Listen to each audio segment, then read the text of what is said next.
तो जी, तो सवाल क्या है, किसी त्रिभुज के शीर्षों से उसके सम्मुख भुजा पर खींचे गए लंब क्या होते हैं? बिंदुगामी होते हैं। किसी त्रिभुज में कितने शीर्ष लंब खींच सकते हैं?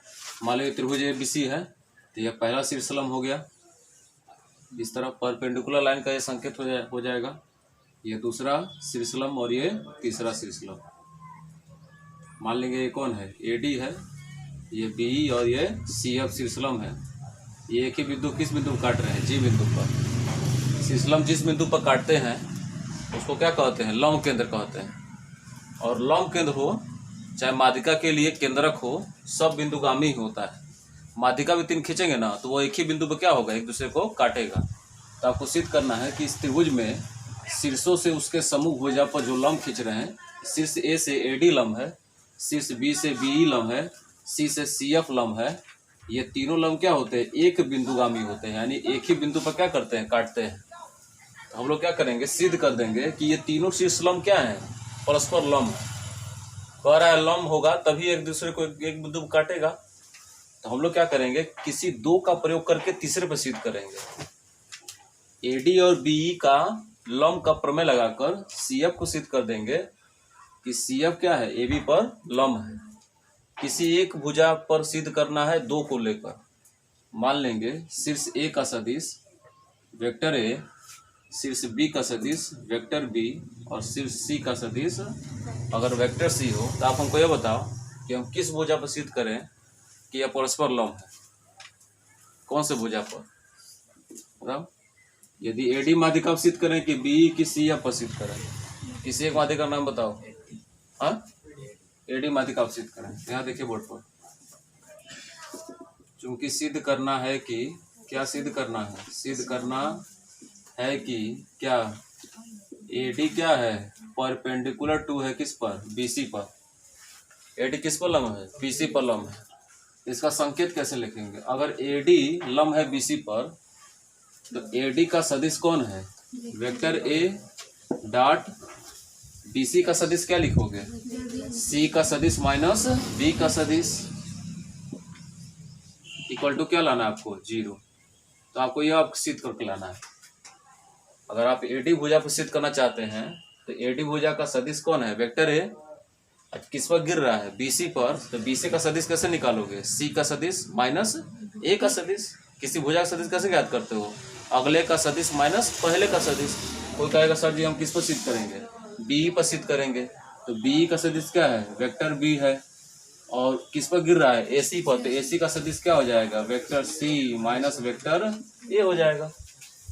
किसी एक पर आप सिद्ध कीजिए। तो आपको ये सिद्ध करना है कि एडी बीसी पर क्या है? लंब है। एडी बीसी पर लंब कब होगा? जब ऐसा रिएक्शन हमको मिलेगा तब। लंब का प्रमेय यह ना होता है कि दो सदिशों का डॉट प्रोडक्ट क्या होता है? 0 होता है।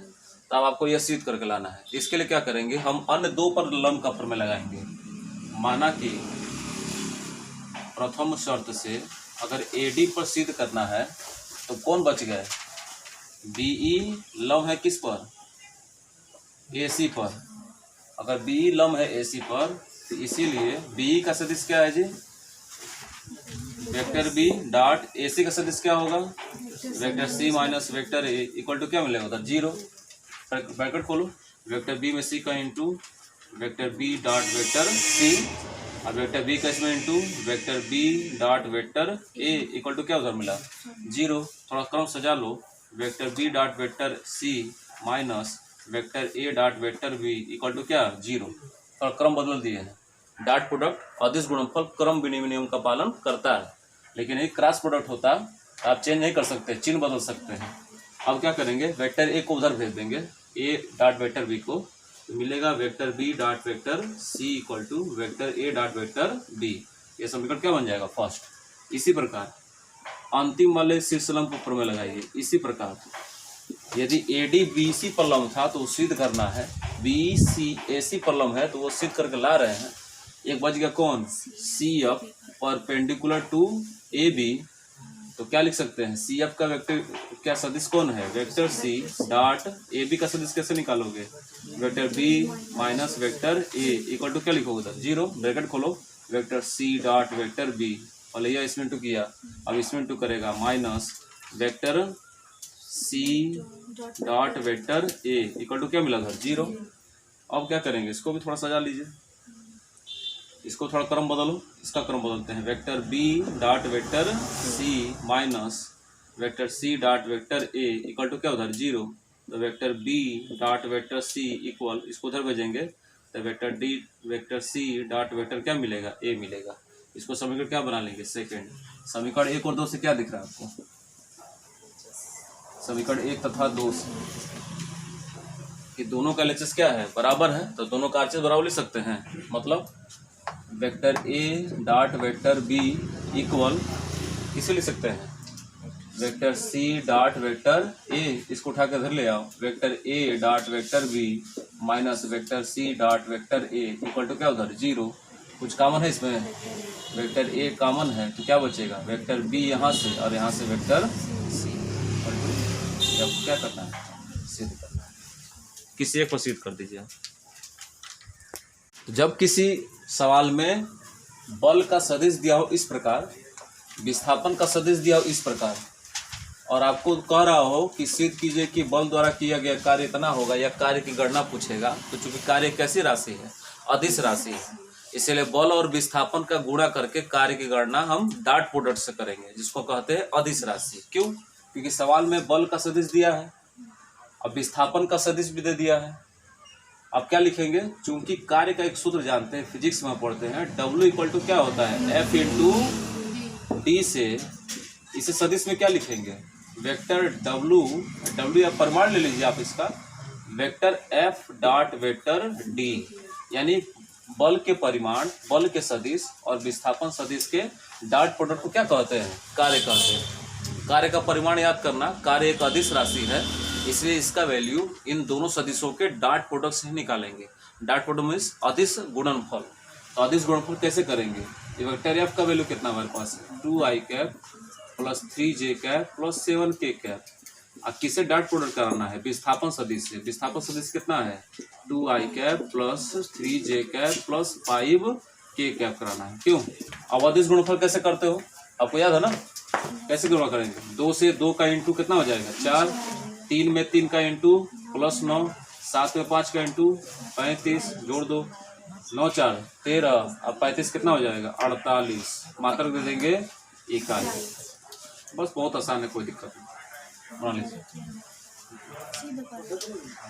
इस तरह के सवालों में 3 बलों के सदिश दिए गए हों, vector P, vector Q, vector R, और 2 विस्थापन सदिश दिए गए हैं कि कण बिंदु इतने से इस बिंदु तक विस्थापित होता है। तो विस्थापन सदिश 2 हो सकता है, लेकिन बल कितने प्रकार का होगा, या तो 1 प्रकार का, या 2 प्रकार का, या 3 प्रकार का। जितने बल दिए होंगे सारे बलों को जोड़कर परिणामी बल निकालिएगा आप लोग। परिणामी बल कैसे निकालोगे, परिणामी बल वेक्टर एफ कैसे ज्ञात करोगे, देखो अब वेक्टर तीनों बलों को जोड़कर, मतलब वेक्टर पी बढ़ जाओ, vector Q plus vector R, तीनों बलों को जोड़ दो। बल हमेशा जोड़कर निकालते हैं, याद करना, कभी उल्टा मत करना, माइनस मत करना। 4i कैप प्लस सिंगल जी कैप माइनस 3k कैप। एक काम करो, नहीं जोड़ो ना, सीधा है इसे। 4i कैप 3j कैप और 4i कैप, इसमें i कैप नहीं ना है, इसमें i कैप है, तो 4 और 5 कितना हो गया 9i कैप। अब j कैप अलग खोजो, j कैप इसमें 1 है, इसमें 3 है, कितना मिला 4, इसमें -2 घटाना है तो कितना बचेगा 2j कैप। अब k कैप देखो, इसमें k कैप 3 है माइनस में, इसमें 4 में है, तो 4 में 3 घटा तो प्लस 1 बचा, इसमें 1 और है तो 1 जोड़ देंगे, कितना मिल जाएगा 2k कैप। आपने परिणामी बल निकाला जोड़कर, परिणामी बल हमेशा जोड़कर निकालेंगे। 2 बल होंगे तो जोड़ कर निकालेंगे, 3 बल हो तो जोड़ कर निकालेंगे, सिंगल बल हो तो जोड़ने की जरूरत नहीं है, उसी तरह रहेगा। अब विस्थापन सदिश कैसे निकालोगे, विस्थापन सदिश वेक्टर डी कैसे ज्ञात करोगे, दूसरे में से पहला घटाना, हमेशा दूसरे विस्थापन सदिश में से पहला विस्थापन सदिश घटाना है।